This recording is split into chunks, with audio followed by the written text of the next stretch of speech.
Hi, I'm Dennis Phillips, and welcome to Everyday Reloading and Shooting.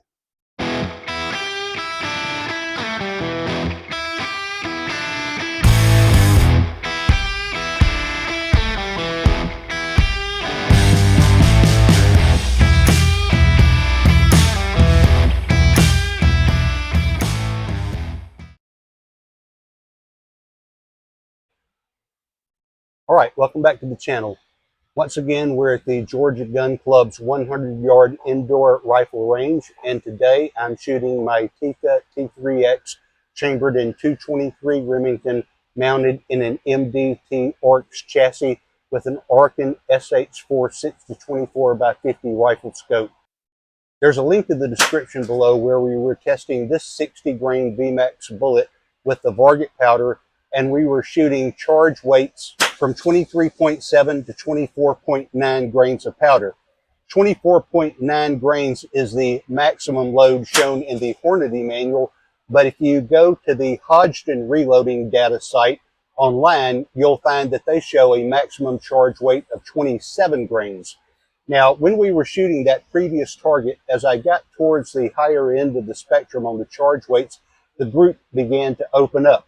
But there's a whole area above the 24.9 between that and the 27 grains of powder where there may be some additional nodes. So today we're going to start where the prior test left off, and we're going to be shooting charge weight starting at 25.3, going to 25.7, 26.1, and 26.5.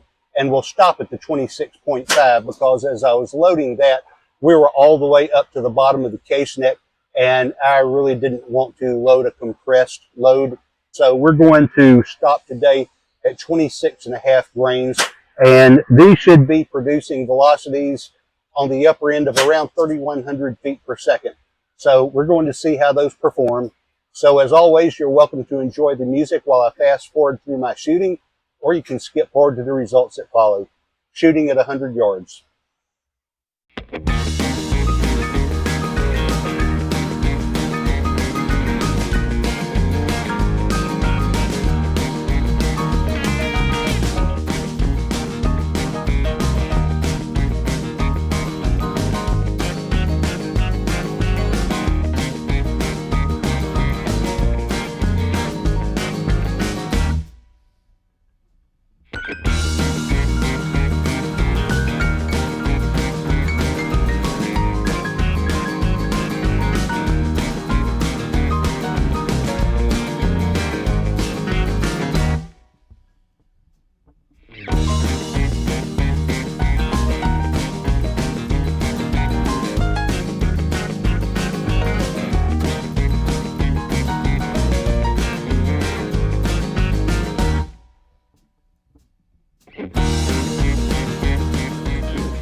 All right, some of these look pretty good.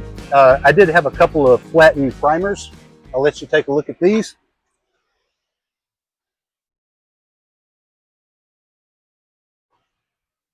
Not too bad, but kind of flattened out, I suppose. But we didn't go all the way up to the max charge weight, so I think we're okay. I don't see any ejector marks, but I think we'll be fine. So let's bring them in and take a look.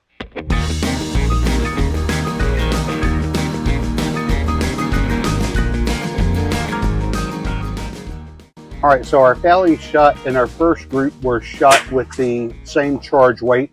After shooting that first group, I adjusted the scope 2 clicks down and 2 clicks to the left and shot the remainder of the groups. Stringing vertically here, we had a tight group going right here. Now I know that I pulled this shot right here. I remember that one when I pulled it. And we had a pretty tight 4 out of 5 going right there. And then I had this was my last shot off to the side. And then at 26.5, we're stringing horizontally. So I'm going to say that this 26.1 is going to be my tightest group. Maybe 25.3 will be pretty good, but we will take these home, measure these with the Hornady ballistics app, and get back to you with the result. So stay tuned. All right, welcome back to the channel. As mentioned, there's a link in the description below where last week we shot this video and we were shooting load weights between 23.7 and 24.9 grains of Varget powder, which is the maximum load shown in the Hornady manual for the 60 grain VMAX bullet and Varget powder. However, if you go to the Hodgdon reloading data website, you'll find that they show a maximum charge weight of a 27 grain compressed load. So I went back and I wanted to explore the upper end of that charge weight. So I loaded rounds from 25.3 to 26.5 grains of Varget powder. I didn't go up to the 27 grain compressed load because I've heard stories about how that pressure inside of that bullet from that compressed powder charge can cause that bullet to push and work its way back out so that it changes the overall length of the cartridge. So I didn't want that. I'm also a little nervous about a compressed load because when it's full up to the case neck, that's pretty full in my opinion. So I loaded charge weights from 25.3 to 26.5. And in the prior test, as those charge weights were increasing, I found that those groups were beginning to open up. So I wasn't sure if I would improve by going with a higher charge weight. I know we'll get more velocity, but I didn't know if we were going to get a tighter grouping at that higher charge weight. Sometimes when you're shooting loads and you're increasing your charge weights, you'll find that your grouping is kind of like on a sine wave, where maybe that group will open up and get large and then it'll get tight, and then it'll get large and then it'll get tight. And so even at those higher charge weights, even though it was starting to open up a bit, I was hoping maybe we would find a load in there that worked pretty well. And we did find one group here at 26.1 grains where we had a group size of 0.87 inches, but we had one flyer off to the side here. And because these four shots were clustered together very tightly, we actually had a mean radius of 0.25 inches. Now, a radius is half of a circle, as I've mentioned. And so if you double that, that gives you an average group size of 0.50 inches. So we also had groups at 25.3 grains. We had a group of 0.85 with a mean radius of 30, an average velocity of 2840, and a standard deviation of 14.2. At 25.7 grains, it opened up and we had a group size of 1.17 with a mean radius of 0.32. We were traveling at 2,894 feet per second with a standard deviation of 16.9.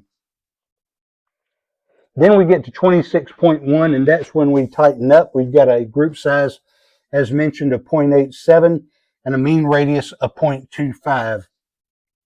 An average velocity of 2943 and a standard deviation of 20.9. These were all shot with the case set at 2,000th neck tension. We haven't experimented with that with this particular bullet and powder combination. So I bet you that we could get rid of this flyer here if we played around with the neck tension on this one. So we may have to experiment with that and get back to you on that as well. At the highest charge weight, that's when the group opened up the most. We had a group size of 1.35 inches with a mean radius of 0.46, which gives you an average group size of 0.92. So not good for precision shooting. We did have an average velocity of 2992 and a standard deviation of 16. But in the previous test, when we shot the previous loads, we had excellent groups here at 23.7 and 24.3 grains of powder. We had groups of 0.50 and 0.42.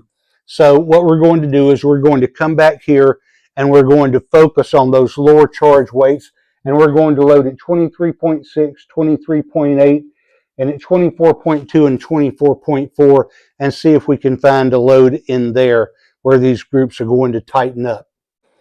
All right, so those are my results. I hope you find this information helpful. If you have any ideas, thoughts, suggestions, please leave those in the comments below. I try to interact with everybody that comments. So I hope you will also like, share, and subscribe. And as always, thanks for watching.